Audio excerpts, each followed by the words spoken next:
I mix what I like, what I like, what I like, what I like.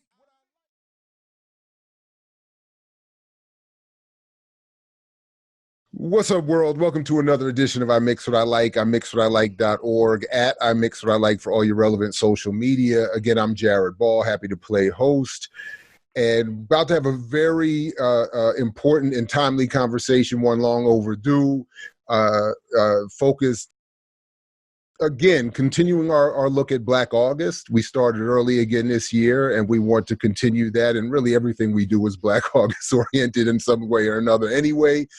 But today specifically, or in this edition specifically, we're going to look at one of Black August's most shining bright stars and luminaries, the Honorable Marcus Messiah Garvey. And to do that, we're going to be talking with Brother Omowale Afrika, who, for anyone certainly connected to me on social media, they would have seen much of this brother's work. It is copious, extensive, and quite important. And he himself is a Garveyite and a grassroots institution builder. With over 14 years of student and community organizing experience, Omowale has served his local Philadelphia community in a variety of roles, including the former president of Marcus Garvey's UNIA and ACL Division 121, and as an anti-violence activist with Men United for a Better Philadelphia. He currently serves as the vice Shanuti, and check me on that pronunciation if I messed it up. You got it. All right. For the Philadelphia chapter of Afrocentricity International, where he oversees youth programming. He is also responsible for managing the community outreach initiatives for the African Heritage and Cultural Preservation Fund, and is the lead organizer for the RBG Centennial Conference. In addition to his organizing efforts, Brother Omowale is a community lecturer and lectures frequently on topics ranging from Black self-determination to African spirituality, with his most notable work being the Strike Drum lecture series, which I will add a little whatever for it's worth 2 cents co-signing is quite remarkable. So, Brother Omowale, welcome to the program. Thanks for joining us. Peace, Dr. Ball. I appreciate you having me on the program. So let's, obviously you are hosting, as we see behind you, hashtag RBG 100th, the commemoration. Well, I'll let you tell us what that is. You tell us what that is, if you would, and then we'll talk, obviously, in the context of that, why you think it's so important that we focus on not only Black August, but on Marcus Garvey in particular. Yeah, absolutely. So I'm one of the organizers for the RBG Centennial Conference, which will be a 2-day conference held on August the 8th and the 9th.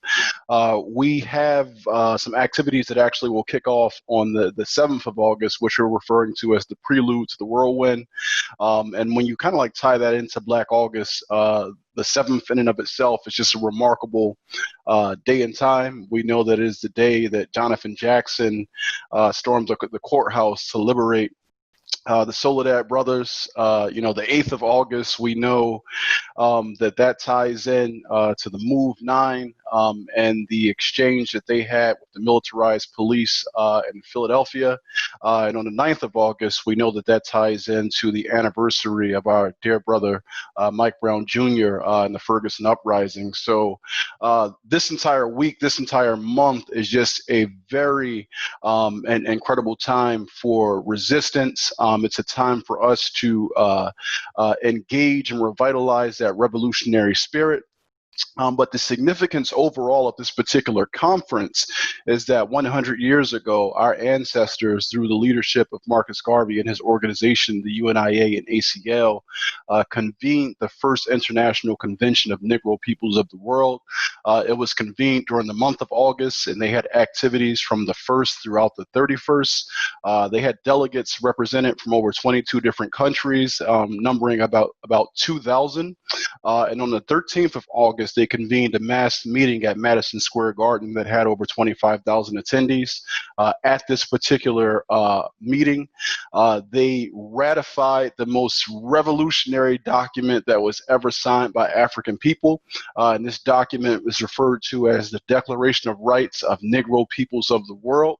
And if you read it very carefully, it is a document that enshrines forever our resistance as African people until we achieve our ultimate goal, which is the liberation of Africa, the liberation of African continent, and the liberation of African people.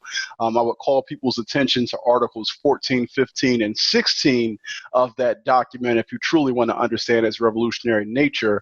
But also important is Article 39, which stated that the colors red, black, and green, which would be a national symbol of pride for the African race. It would be our national colors as a people. So in this month of Black August, in this month of our centennial, we are once again convening to commemorate that great work that was started by our ancestors, and we are recommitting ourselves to finishing that work and taking it to its next level. So I'll stop there, and I could definitely go into more detail about, actually I will. I'll go into a little bit more detail here about just day one and day two of the conference. So day one being August the 8th, we're looking at it as like an act of Sankofa.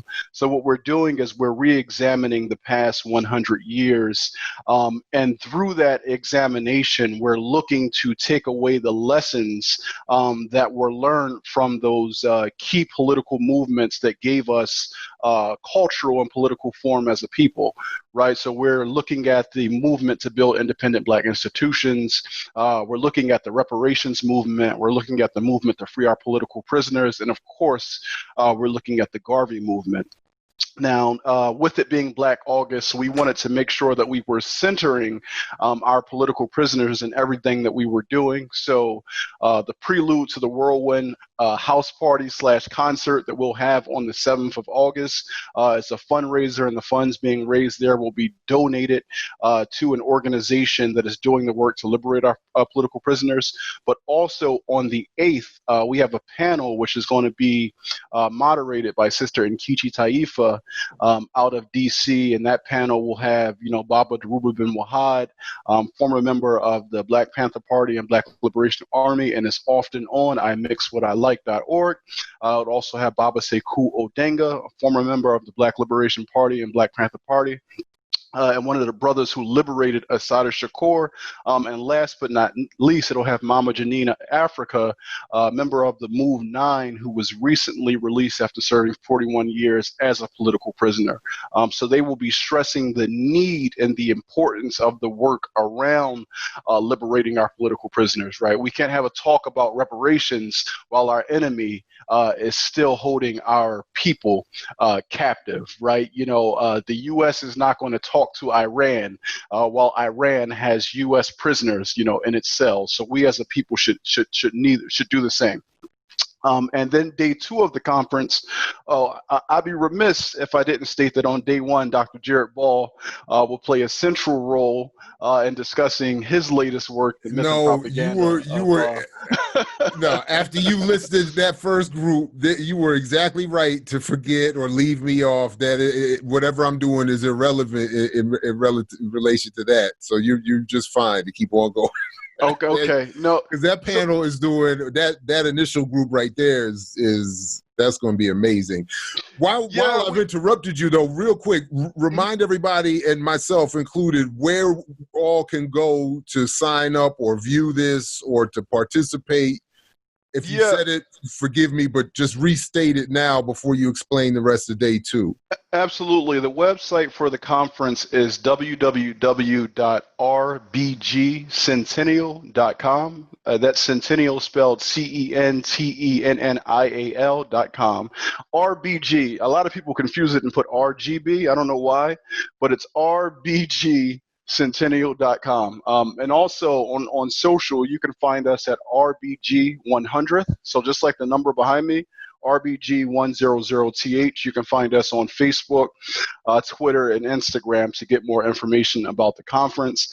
And, we really do have a whirlwind of activities and presenters that are involved in this gathering.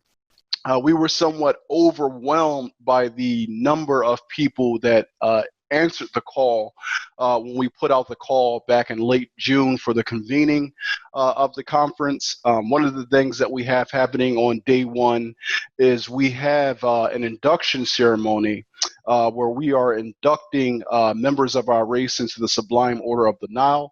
So just to give you a bit of history about that, the Sublime Order of the Nile was a society that was created by Marcus Garvey. He served as the commander of the Sublime Order, and he inducted members of our race who had shown extreme sacrifice, service, and commitment to the ideas of African liberation, African nationhood, and African sovereignty.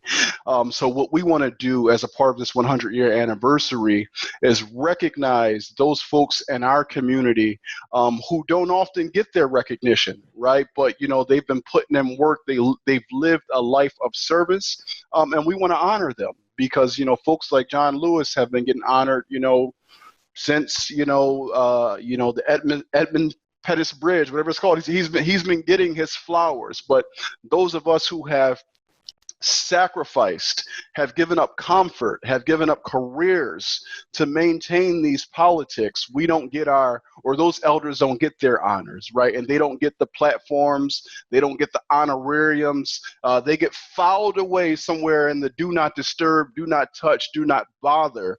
Let them go off and not disturb our happiness on the plantation. So we want to center them and honor them for their service and commitment. And the keynote speaker for that particular session will be Dr. Julius Garvey, who's the youngest son of Marcus Garvey. So that's day one. And then day two, we're focusing on the next 100 years. So we are. That's just day one. Yeah. You know what's crazy, Dr. Ball, is there was a planning committee of 12 people when we were pulling this thing together. There were 6 men and 6 women. And when we put out the call, the group that we're now coordinating has now expanded to 86 people. So that's across our moderators, our panelists, our individual presenters, and our breakout session presenters, right? We're coordinating efforts among 86 people to pull this together over 2 days. And that doesn't even account for the performers who are going to perform during the Prelude to the Whirlwind House Party and Concert, which is a fundraiser for our political prisoners. So we got performers like B. Dot the God, Richard Raw, Brother Shaka Ra, Brother Afro Native.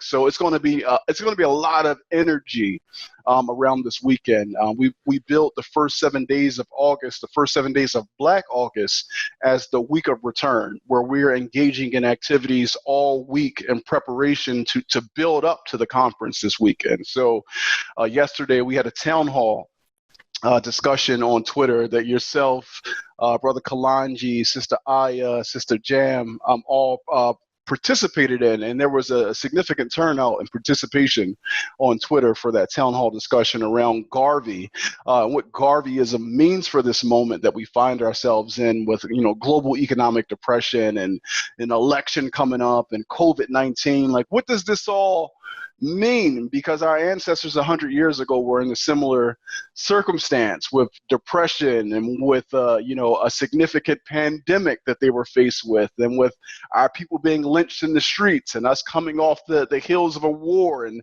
preparing to go into another one. So the things as they were then are very similar to how they are now. So in this moment, in this historic moment of Black August, we want this conference to be something that we can all come together to take part again, to once again recommit ourselves to the project of freedom and liberation. So,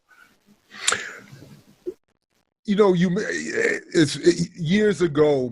We got to be. I mean, it's been a minute now, but years ago, I was at a spot we all used to hang out at in DC. And Baba Aduno, an elder, that everyone in the area knows, there is no culture without agriculture, as he often says. He came up to me. We had never met at the time. This is at the beginning. I think our first actual meeting, and I was wearing a shirt that had Malcolm X's picture on it. His very first words to me were, "Why don't you have Garvey on your shirt?" why aren't you wearing a shirt with Garvey? And initially, I admit, I was, you know, whatever my initial reaction was, it was not, you know, probably the most appropriate, because I was kind of like, well, I can only wear one shirt at a time. You know, how do you know I wasn't wearing Garvey yesterday, or that I won't be wearing Garvey tomorrow? But after having, you know, being able to step back and certainly at this point, years later, reflect on the question, and certainly over the years having talked to him, I know that part of what he was asking was, why are we so quick to pay tribute to Malcolm and not, for instance, to the man who started the biggest, to this day, Black global organization that Malcolm's own family was participating in? And I ask you the same question, you know, because, you know, people have, you know, been critical of my own contribution to the Africana world, for instance, doesn't have enough Garvey in it. Why do you think that to the extent that Garvey doesn't get his just in these conversations, that is? It's because of the amount of, you know, repression and oppression that our movement has gone through.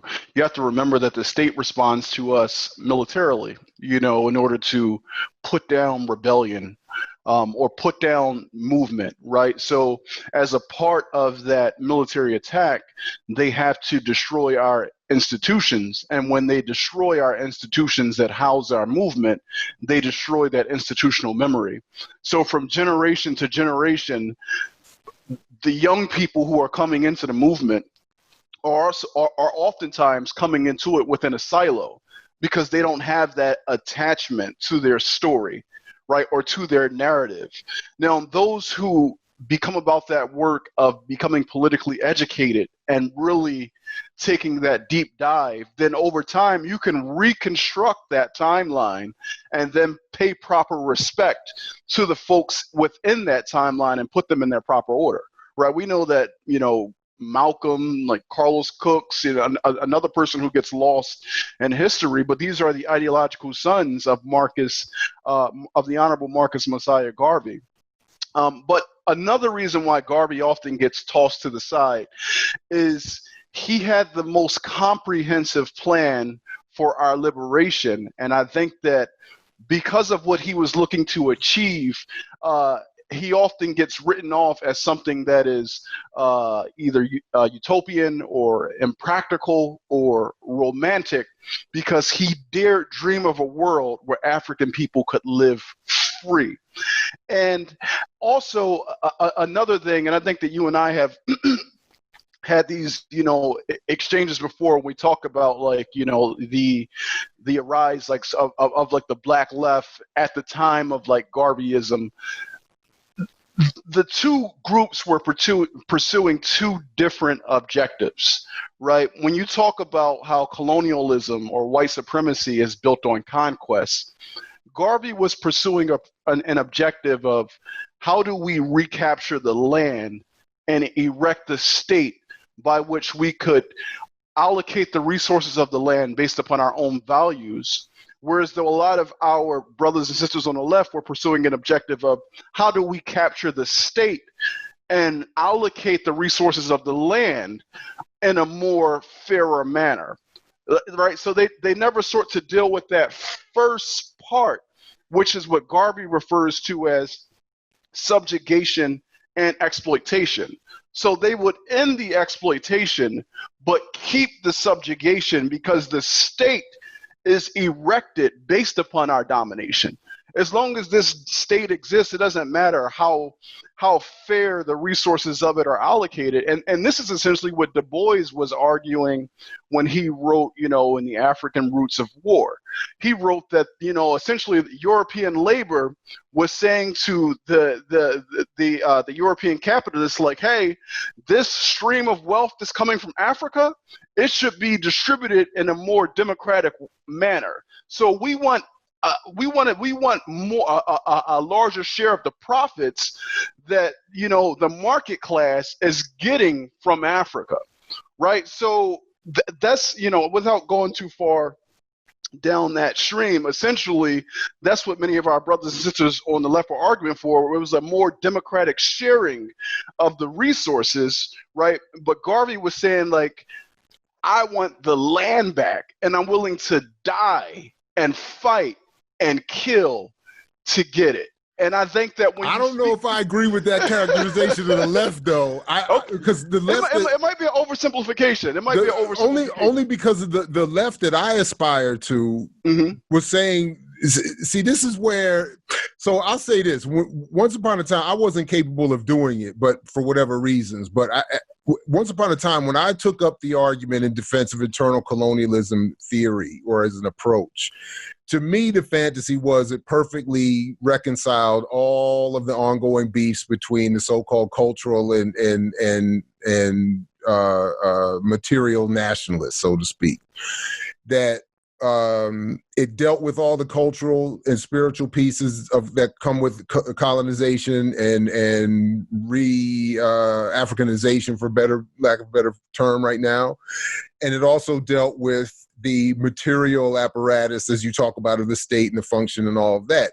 Now, the folks that when I consider the left, when I read George Jackson, for instance, or when I read even certainly Malcolm's engagement with what's considered socialist politics, or when I read certainly study, Kwame Ture, Sekou Touré, Cabral, and all of those folks. They're not saying we just want to better distribute democratically the theft and exploitation derived from by the state. They're saying our approach to the assumption of political power is that we then determine and define what the state is. That is, how wealth is created and how it's distributed. What are the new social relations? And obviously, with those I've just named, the comfort or the willingness to engage in armed self-defense or so-called violence was never in doubt, as would be said of many within the Black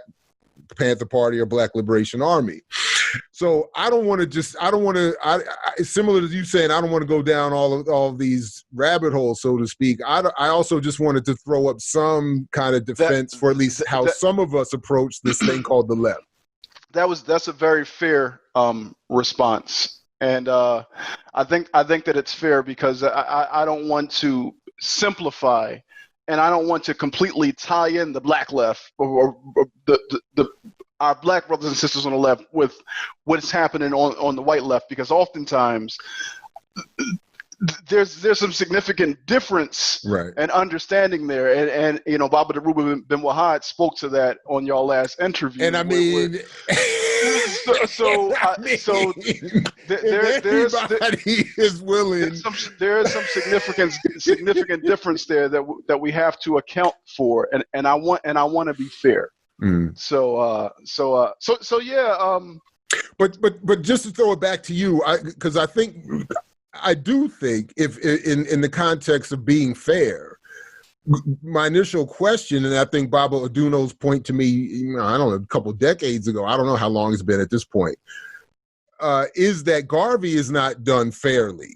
And that's sort of why what I wanted at least to investigate a little bit before we look at some contemporary applications of Garveyism, so to speak. But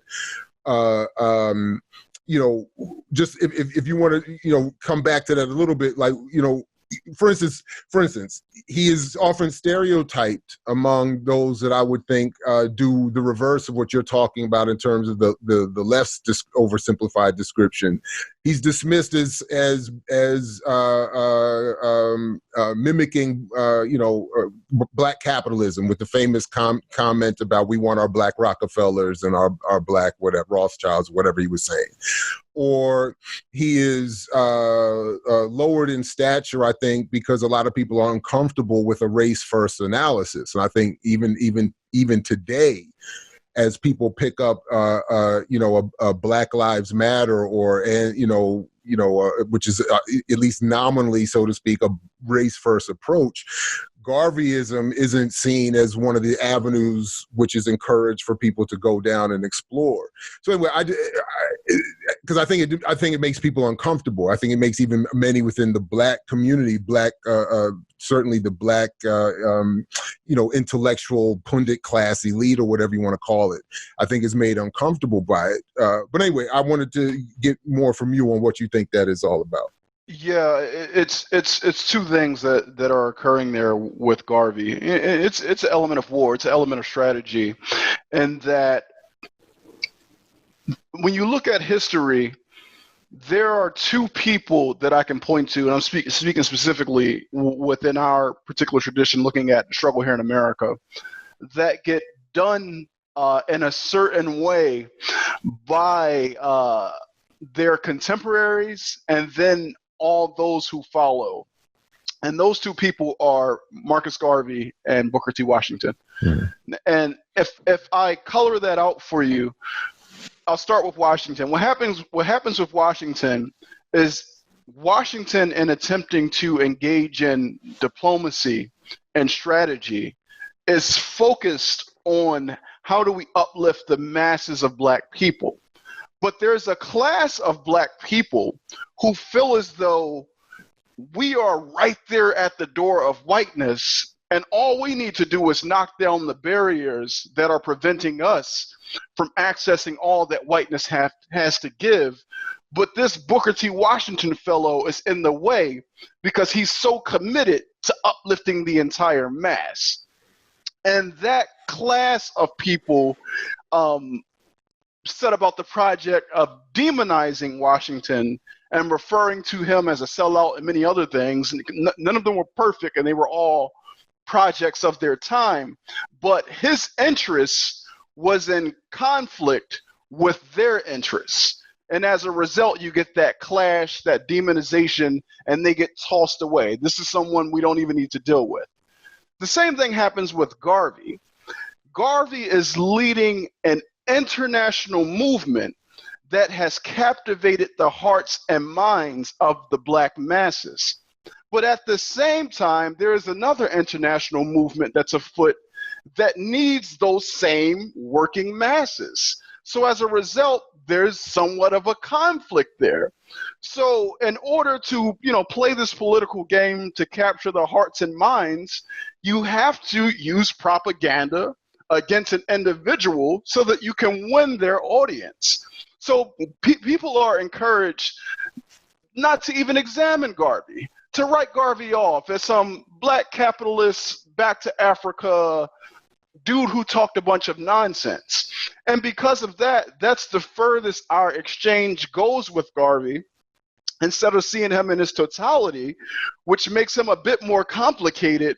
But the things that he got right, he got really right. You understand what I'm saying? Like his analysis, in terms of his ability to have foresight, I would say that he was able to see further than anybody of his time and anyone who came after him in terms of the length to which his analysis went to in the future.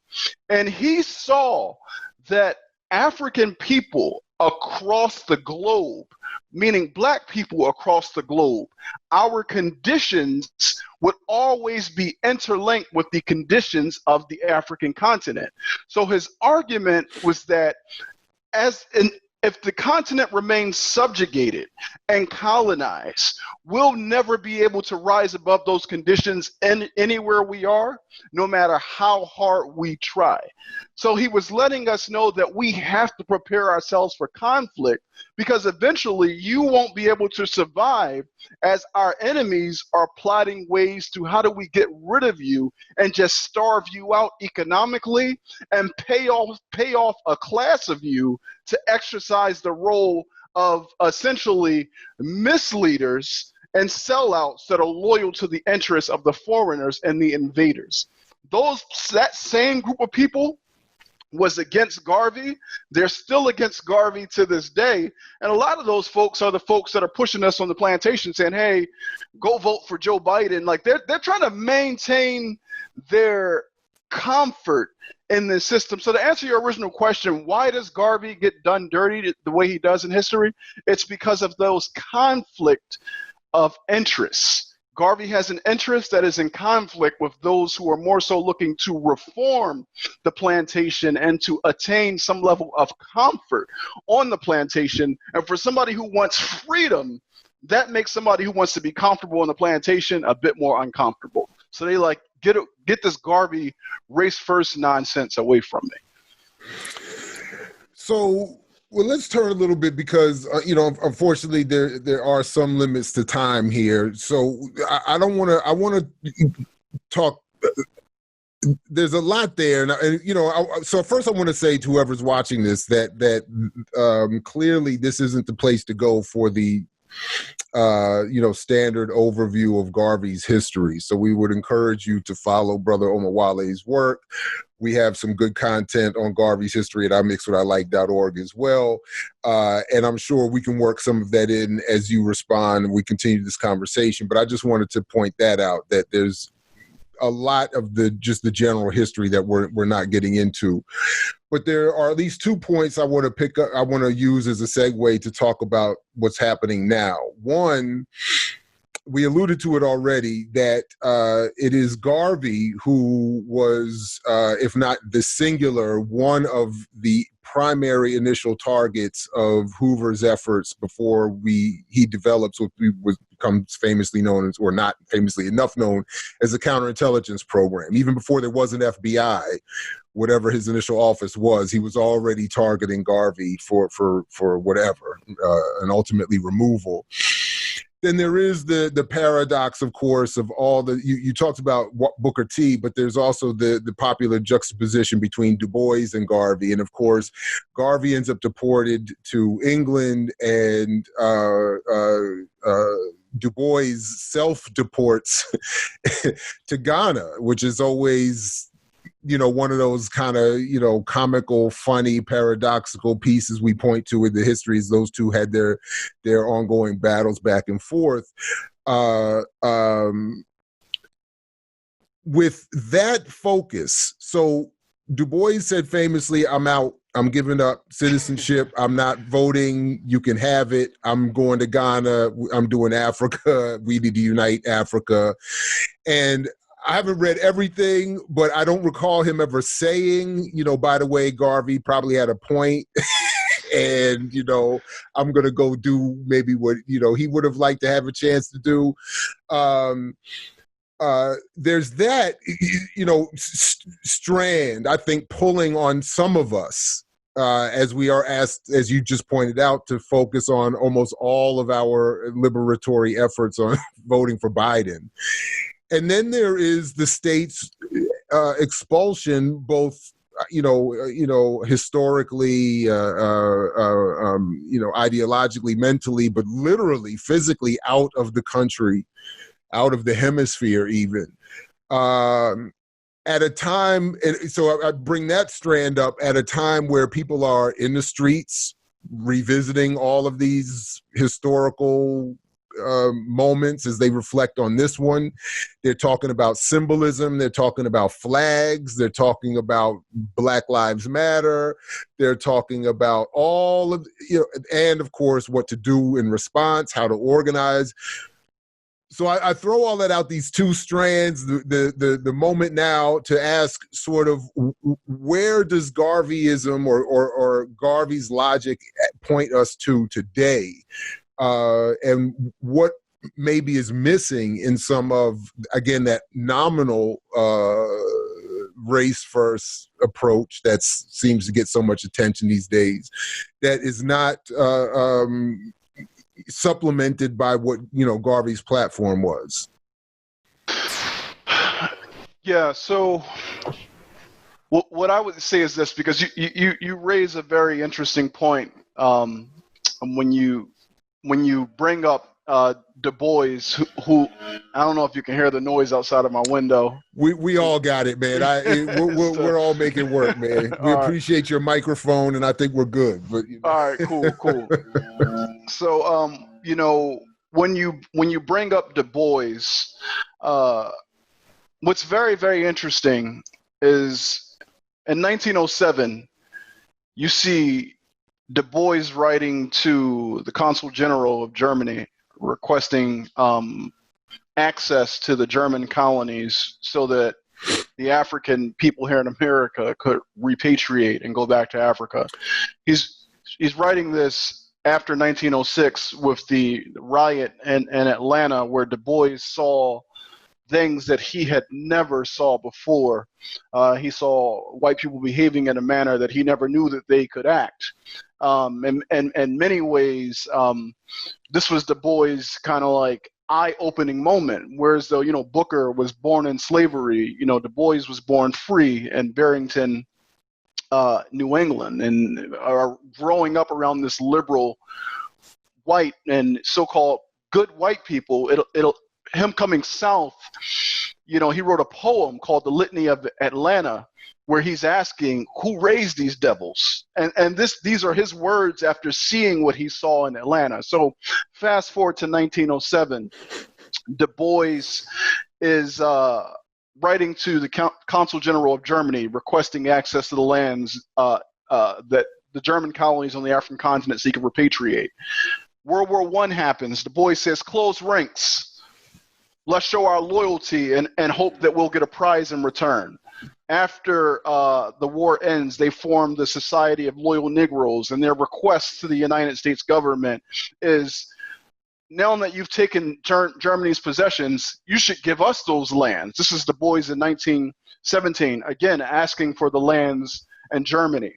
That doesn't happen. Du Bois goes through these iterations from 1919 till about 1931, where he's pursuing different. I'm sorry to cut you off, but he actually took up a military post, didn't he? He had actually a military title at that point to where he was charged to help promote that closed ranks position. Absolutely. Du Bois was an official part of the United States government, and his advocacy for the war and his advocacy for African Americans to be loyal to the war efforts.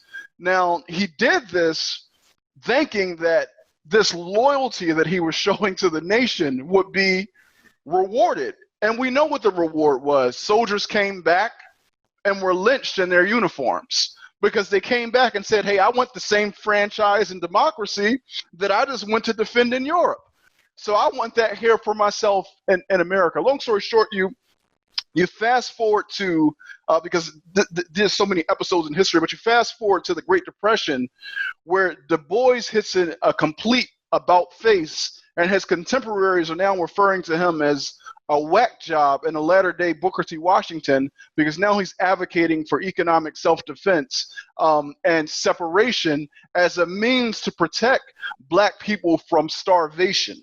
Right? So, of course, this gets him booted out of the NAACP, and Du Bois grows more and more radical.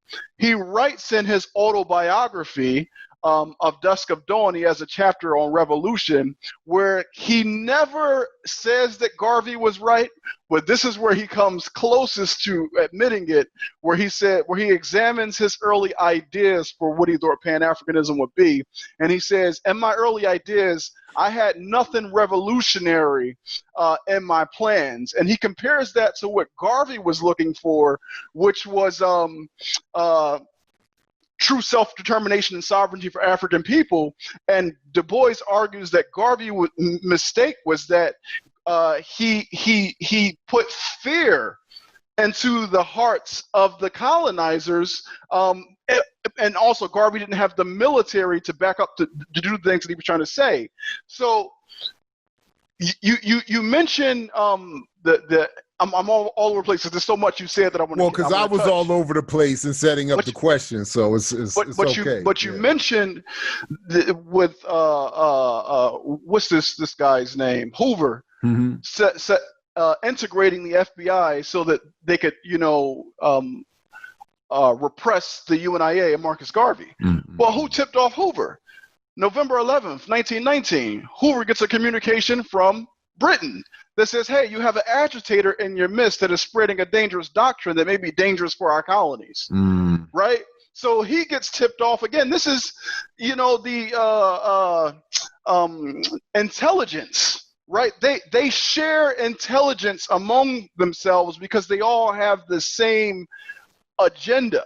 So Garvey is trying to get black people, not just in America, but black people globally, to understand that, hey, these nations are working in a unified manner to dispossess us. Du Bois saw the same thing when he wrote The African Roots of War. He said that the global economy is based on the subjugation of Africa. To liberate Africa would mean to end the economy as we know it today. And what does that mean? So fast forward to where we are now, where we're talking about elections and things like that. Black people with COVID and the economy are at a point of absolute crises. When we look at where the economy is going to, and with our labor becoming obsolete, and we look at the ways in which this government was set up. This government was set up to protect the property class from the starving majority. Black people, by and large, represent a significant portion of that starving majority. So when you talk about solutions for what our true problems are, none of those solutions are in a ballot. Voting is only going to forestall our situation, and in preparation for our eventual desperation, this nation is militarizing, it is expanding its police state, its surveillance state, its private police. So at the point when you finally decide that, oh, I can't get it through any of these other means, I got to figure out another means, they're going to be waiting right there for you with the bullets, the gas chambers, and the concentration camps. And that was Malcolm's final testament when he gave his final speech. He said that if you're not paying attention, the gas chambers will already be ready for you, right? They'll have gas chambers just like they had in Germany. They'll have them right here for us. So when I see people talking about voting for Biden or voting at all, it frustrates me because it lets me know, A, that they have no political imagination, and B, they adamantly believe that this system can be reformed when history shows us that it cannot. And our only salvation lies in abolishing this system. And that is the message that Garvey came to teach and came to give. So that's why. But hold up, because you know, you say it can't be reformed, right? It cannot. But you and I are having we are relatively free, having a virtual chat on Zoom. We're not on a plantation, as stereotypically might be said. I'm not in the house. You're not in the field. You're talking about what you're talking about. I advocate what I advocate. We have black celebrities. We've had a black president. We have no, I mean, you know, on some level, seriously, you're saying it can't be reformed, but I mean, you know, others would say this is pretty good, that it's not as bad as it used to be, or it's not as bad as it could be. It's better than we find our folks in other parts of the world. Similarly, people would say, you know, how can we not vote when people fought and gave their lives for us to have the right to vote? Or they'll say, as we hear a lot now, you know, if you know, Trump is an existential threat, quote unquote, to the world. And if we don't vote for Biden, you know, Biden will at least put us back in the Paris climate agreement. He would at least have like Obama had the Iran peace deal that Trump got rid of. He would at least put in more liberal judges on the bench, you know, throughout the country. Why would, you know, Africans don't even like black people? Like, why? What are you know? I mean, these are certainly when I show this to my students this semester, that's what a lot of them are going to say. They're going to say, I watched LeBron in the bubble this summer. What are you talking about? You know, in other words, I guess the question that I always hear is, practically speaking, how does Garveyism or your argument here fit into today's black politics? Yeah, today's black politic, if we're being honest, is largely grounded on comfort. How do we as a people attain comfort within a system that dominates us? And I don't think that we like to be honest, because if we're honest, a lot of people who are put in positions as leaders and are given platforms to speak, the reason why those folks are given those platforms is because they've already accepted that the plantation or our domination is something that is perpetual. In many ways, it is divine by God. So who are they to so when you talk about, the ways in which we live today, I mean, during slavery, there was a class of people, of black people, who represented skilled labor. The plantation society was a lot more colorful than what we think it is. And because we don't read about it, and the only interpretation that we have of it comes from Hollywood, we can't tie into the ways in which the plantation that existed in the ages of our ancestors has only been transformed into the new plantation that exists today. So there are lots of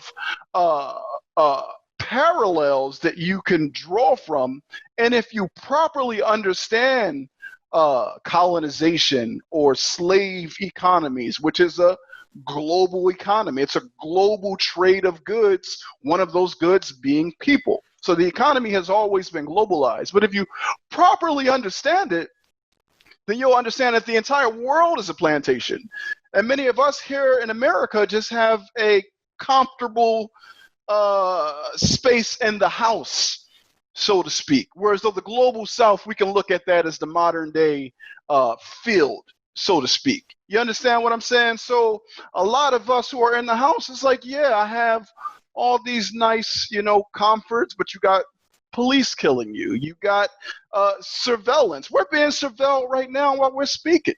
Or we live in a technocracy, so to speak. So like, there was a point I wanted to drive home, and because I'm, getting on my soapbox, I'm losing it because I went too far off on a tangent. It's all right. It's all right. Look, like I said, I asked a really broad and wide-ranging question, so I threw a lot out there, so that's understandable, and maybe this will help a little bit at least. One of the, I know, two of the items that you had wanted us to talk about involve specifically the American police state and nationalism. So, how does, and those are obviously the topics that people are, that's driving a lot of the discussion right now. How does Garvey inform your approach to those conversations? In other words, when the discussion is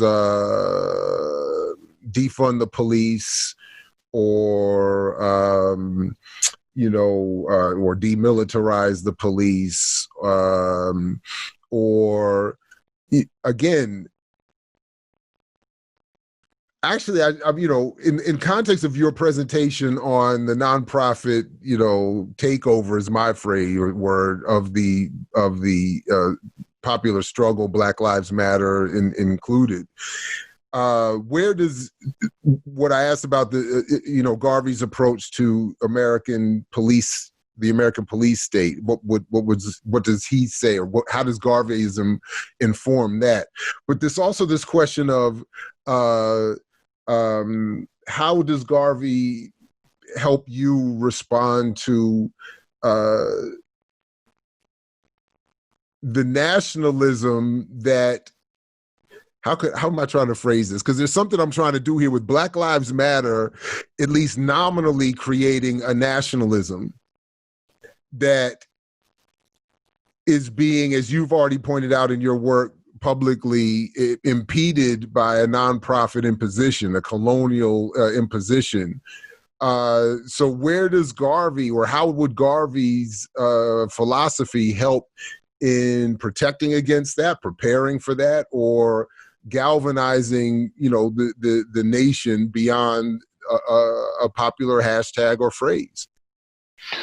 All right. So to the one, your first question about defund the police. I forget what the other part of that was, but I see when people say defund the police, I understand what ultimately they're trying to say, but don't quite have the context to articulate what it is they really mean.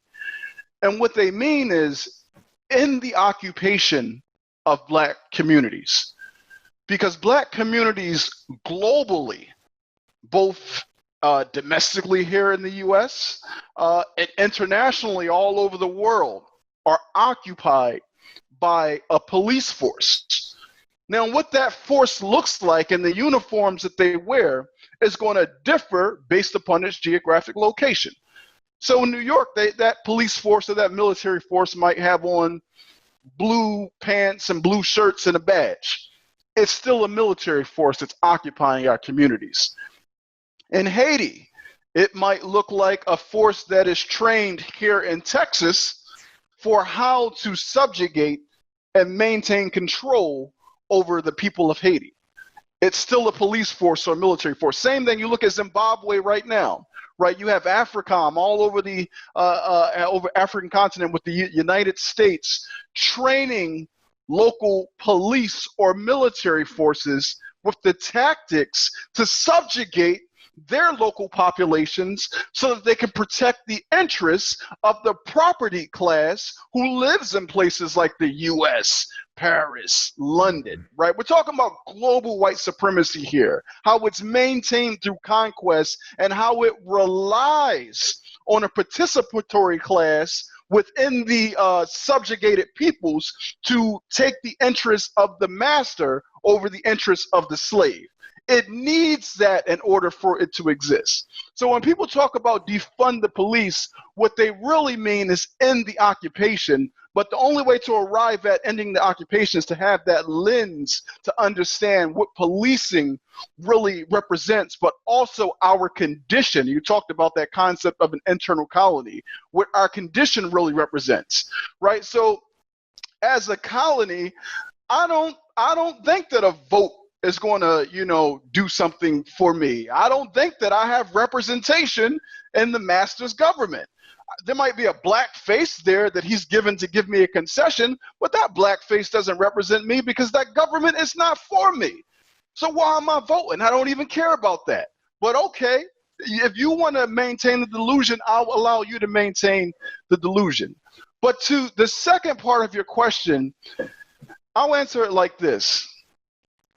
In Europe, when you study political science, there's this notion that European nations created among themselves called the balance of power. I may be messing up the name, but essentially the concept is this. Power has to be distributed in a manner so that no one European nation gains enough power so that it can subjugate and dominate its neighbors. So you got France, you got Germany, you got London. They want the balance of power to be fairly distributed so that everybody can live peacefully. Now, when you blow that up on a macro level across the globe, the balance of power across the globe right now is concentrated at the European pole. We now have a multipolar situation happen where China is starting to access some of that power. So we see them on the UN Security Council.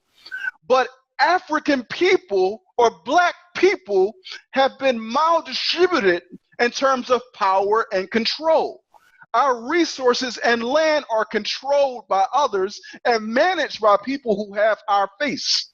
So what we're looking for to end the occupation is black power. That's what we're looking for because black people do not have access to the power. Now, we all have power individually, right? Because we have that individual agency. But what gives us power to collect, to act collectively is organization. And the highest form of organization is that of government or nation. And that's what Garvey was trying to do. That's why we have a flag. the red, black, and green flag. He's trying to organize us collectively into a nation so that we can properly harness our power and protect ourselves against people who have interests that are in conflict with our survival, our ability to feed ourselves, and our ability to live on this planet. So that's what Garvey is all about. And I think that that's ultimately what Black power is all about and what we're fighting for.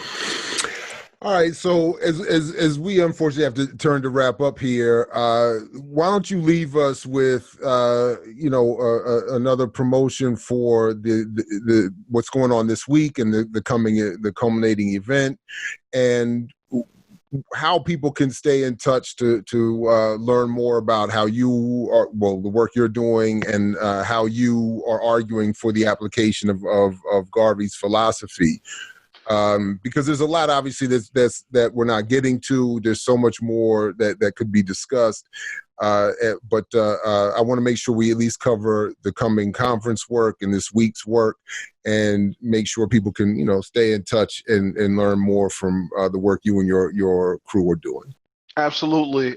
So you can always connect and build with me. I work with an organization called Afrocentricity International. We are a global organization with chapters all over the world. The chapter that I am affiliated with is the Philadelphia chapter. So we are on Twitter at AI_Philly. Same thing for Instagram, and our Facebook is AI Philadelphia. So that's the way that you can connect with me. I also, I do lectures and things like that to help raise political awareness and consciousness. So my lectures can be found on my YouTube page at Omowale Afrika. That's Africa spelled with a K. In terms of the conference, again, all of the socials are RBG 100th. And you can get your tickets today by visiting www.rbgcentennial.com. Once again, you can get your tickets today by visiting www.rbgcentennial.com. And if I was to leave you with any words, it would just be that, like, right now, we are in the middle of Black August. This is a moment for us as a people globally that we should take advantage of. Black August is a chance for you to not only commemorate those who have fought and died in our struggle, it's an opportunity for you to commit yourself to resistance, for you to discipline yourself, to train, to build yourself spiritually.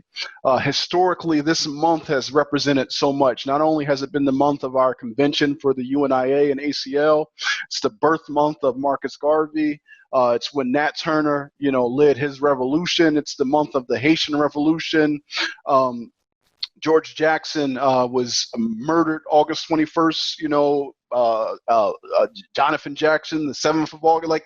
This month means so much. So one of the things that I'm doing to be in solidarity with some of the brothers is I'm taking part for the first time in the Black August 100-mile challenge. So right before this call, the Dr. Ball will tell you I was sweating like a I'm not going to use the terminology because it's probably not appropriate, but I was sweating really bad before I got on this call. Like you had just won your freedom. That's how you were sweating. Exactly.